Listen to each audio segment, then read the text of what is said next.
बिझनेसमधली महागडी चूक महागडी ठरण्याच्याही खूप आधी सुरू झालेली असते.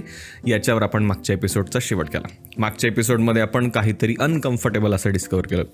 बिझनेसेस रेव्हेन्यू खाली येतो त्यावेळेस कोलॅप्स नाही होत, तर ते रेव्हेन्यू खाली यायच्याही आधी जेव्हा दुसरं काहीतरी कोलॅप्स झालेलं असतं आधीच, त्यावेळेला खरं तर ते कोलॅप्स झालेले असतात. जी महागडी चूक जी आहे ती ज्यावेळेस सुरू झालेली असते त्यावेळेस ती महागडी नसते. आजचा जो फाउंडर आहे त्याची प्रीमियम प्राईस चार्ज करण्याची जी क्षमता आहे ती अचानकपणे गायब नाही झालेली. ती 1 कस्टमर ॲट अ टाईम अशी झालेली आहे. आणि हाच आजचा आपला डीप स्टडी आहे. तुमच्यासमोर ना 2 पांढऱ्या बॉटल्स आहेत. त्याच्यावर लोगो नाही, ब्रँडिंग नाही, त्याच्यानंतर सेम साईज आहे, सेम कलर आहे, सेम आकार आहे. एकावर किंमत आहे 399, दुसऱ्यावर किंमत आहे 1299. आता 3 प्रश्न आहेत. यातली तुम्ही कोणती खरेदी कराल? ठीक आहे, हा झाला पहिला. दुसरा आहे यातली कोणती जास्त सेल होत असेल असं तुम्हाला वाटतं? आणि तिसरा अत्यंत महत्त्वाचा, 1299च्या बॉटलचा सेल बंद होण्याच्या आधी नेमकं काय बदलावं लागेल किंवा काय बदलत असेल? हे झाले 3 प्रश्न. आता या बिझनेसचे आकडे पाहिले तर बिझनेस रेव्हेन्यू स्टेबल आहे, ॲव्हरेज सेलिंग प्राईस स्टेबल आहे, डिस्काउंटचं युसेज काहीच नाही आहे, सगळं काही हेल्दी दिसतंय. सध्याचं वर्ष पाहिलं तर सगळीकडे डिस्काउंट्स आहेत, मार्जिन कमी झालेले आहेत, त्याच्यानंतर बिझनेस सेम आहे, प्रॉडक्ट सेम आहे, मालक जो आहे तो सुद्धा सेमच आहे. मग आता इथं प्रश्न निर्माण होतो की हे नेमकं खरं सुरू कधी झालं? या वर्षी नाही, मागच्याही वर्षी नाही, मग नेमकं सुरू झालं ते कधी? एव्हिडन्स नंबर 1, पुरावा नंबर 1, मॅन्युफॅक्चरिंग कॉस्ट. 5 वर्षांपूर्वी मॅन्युफॅक्चरिंग कॉस्ट होती 168 रुपये, आज आहे 182 रुपये. तसं पाहिलं तर फार मोठा फरक नाही आहे. आता सेलिंग प्राईस डाऊन आहे. आता इथं मोठा प्रश्न उभा राहतो की मॅन्युफॅक्चरिंग कॉस्टने प्राइसिंग पॉवर जी आहे ती डिस्ट्रॉय केली का? जर एकदम बारकाईने विचार केला तर नाही. सो इथं आपली जी पहिली गोष्ट आहे, पहिला एव्हिडन्स, पहिला पुरावा हा बाजूला जातो. दुसरा पुरावा आहे स्पर्धक. 5 वर्षांपूर्वी 6 स्पर्धक होते, आज आहेत 9. इथं सुद्धा मोठा काही फरक नाहीये. काही जण आले आणि काही जण गेले सुद्धा. आता प्रश्न असा की स्पर्धकांनी डिस्काउंट्सचा भडीमार केला का? कदाचित केलाही असेल. त्याचा सुद्धा किती फरक पडला असू शकेल हे सुद्धा आपण डीप स्टडी करून पाहूयात. आता काय करा, तुम्ही तुमच्या आणि त्यांच्या किमती याचं कंपॅरिझन करा. ते तुम्ही बारकाईनं कंपॅरिझन केलं तर तुम्हाला लक्षात येईल की कोणीच प्राइसिंग वॉर सुरू नाही केलेलं. प्राइसिंग वॉर कोणीच सुरू केलेलं नाही. सो इंटरेस्टिंगली हा सुद्धा पुरावा बाजूला जातो. पुढचा पुरावा आहे कस्टमर्स. 5 वर्षांपूर्वी कस्टमर्स नेमकं काय म्हणायचे? किती महिन्यांपासून मला हे घ्यायचं होतं, शेवटी घेतलं एकदाच, याच्याबद्दल फार ऐकलं होतं. सध्याचं वर्ष, आत्ताच्या स्टेजला कस्टमर्स काय म्हणतात? किंमत किती आहे? अजून एक दुकान चेक करतो. सगळे सेमच तर आहेत. सगळे सेमच तर आहेत. 2 गोष्टी, प्रॉडक्ट आणि परसेप्शन. तुम्हाला काय वाटतं या दोन्हीमधलं पहिलं काय बदलत असेल?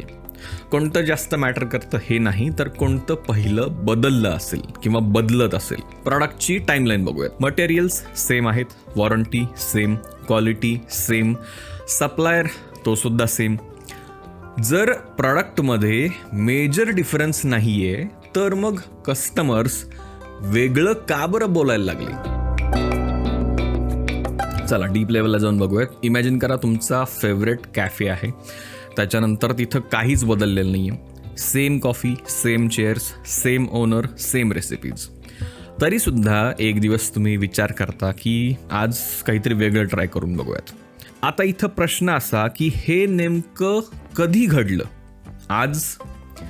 की हा विचार तुमच्या मनात ऑलरेडी कित्येक महिने झाले घोळत होता? 5 वर्षांपूर्वी कस्टमर्स काय म्हणाले होते? Worth every RuPay. आज कस्टमर्स काय म्हणतायत? किंमत कमी केली तर चांगलं आहे. 5 वर्षांपूर्वी ते म्हणायचे की याच्यासारखं कोणीच बनवत नाही. आज कस्टमर्स म्हणतायत सगळे सेमच तर आहेत. मला नाही वाटत की कस्टमर्स अचानकपणे प्राईस सेन्सिटिव्ह बनतात. मला वाटतं त्याच्याही आधी असं काहीतरी घडतं की ज्याच्यामुळं प्राईस अजून जास्त महत्त्वाची ठरते.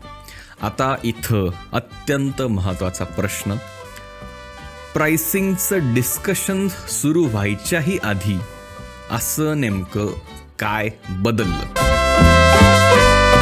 पुढचा पुरावा आहे सेल्स कॉन्व्हर्सेशन्स. 5 वर्षांपूर्वी लोक म्हणत होते अजून एक मिळेल का, आज म्हणतायत एवढं महाग का बरं आहे. नीट बघा बरं का, प्रॉडक्टवर प्रश्न नाही आहे, त्याचं जे जस्टिफिकेशन आहे त्याच्यावर प्रश्न आहे. सो आता जे प्रूफ देण्याची जी जबाबदारी आहे ती नेमकी कधी बदलली कोणालाच माहिती नाही, कारण ही एका मीटिंगमध्ये नाही झालेली, ती 1 कॉन्व्हर्सेशन ॲट अ टाइम अशी झालेली. आता आपण त्या पांढऱ्या बॉटल्सकडे पुन्हा एकदा येऊयात. या दोन्हीचे प्राइस टॅग्स काढले तर दोन्ही सेम दिसत आहेत, बरोबर. जर कस्टमर्स यामध्ये वेगळं काय आहे हे पटकन ओळखू शकत नाहीयेत तर ते नेमकं काय कम्पेअर करतायत. आता सगळे पुरावे बाजूला करा आणि मग अशी एक कस्टमर काय म्हणाला होता ते आठवा. सगळे सेम असतात. हीच होती पहिली ठिणगी. मला नाही वाटत की बिझनेसेस ज्यावेळेस डिस्काउंट द्यायला लागतात त्यावेळेस त्यांची प्राइसिंग पॉवर गमावून बसतात. ते खरं तर ती त्यावेळेस गमावून बसतात ज्यावेळेस लोकांना तुम्हालाच का निवडावं हे कारणच दिसत नाही, त्यावेळेस गमावून बसतात. सगळे सेम असतात. आता तुमचं स्वतःचं एक ऑब्झर्वेशन करा. स्वस्त पर्याय उपलब्ध असताना सुद्धा तुम्ही प्रीमियम किंमत कधी पे केली होती ते आठवा. मग कॉफी, शूज, हॉटेल, त्याच्यानंतर फोन, रेस्टॉरंट, घड्याळ, फ्लाईट, कार. तुमचं हे ऑब्झर्वेशन तुम्हाला सांगेल की तुम्हाला ऑलरेडी माहिती आहे की प्रीमियम प्राईस कशी पे करायची. सो ती मिस्ट्री अजिबात नाही आहे. खरी मिस्ट्री ती आहे, ती म्हणजे डिसिजन्सची. आता मागच्या वेळेस सारखं एक पाकिट जे तुम्हाला दिसतंय याच्यामध्ये काय ते पाहूयात. याच्यामध्ये एक वाक्य आहे, लोक सगळं कम्पेअर नाही करत, ते कम्पेअर तेव्हा करतात जेव्हा त्यांना मिनिंगफुल डिफरन्स दिसून येत नाही.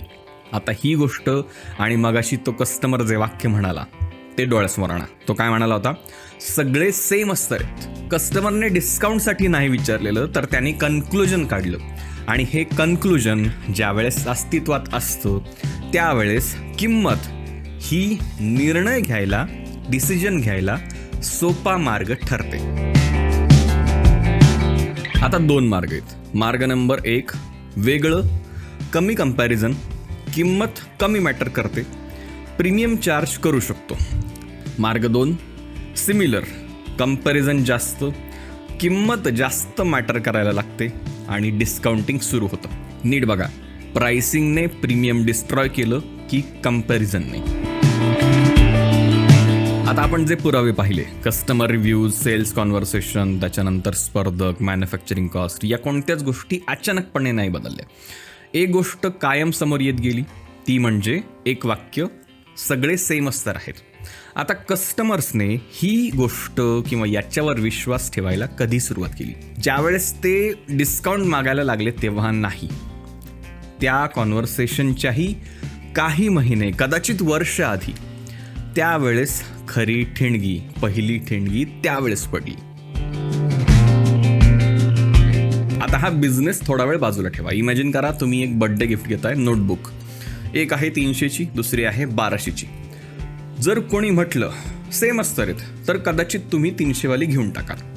पण जर कोणी म्हटलं की ही 1200वाली जी आहे ती नीट विचार करून बनवली आहे आणि जे कोणी घेऊन जातात ते कित्येक वर्ष वापरतात आणि जपून सुद्धा ठेवतात.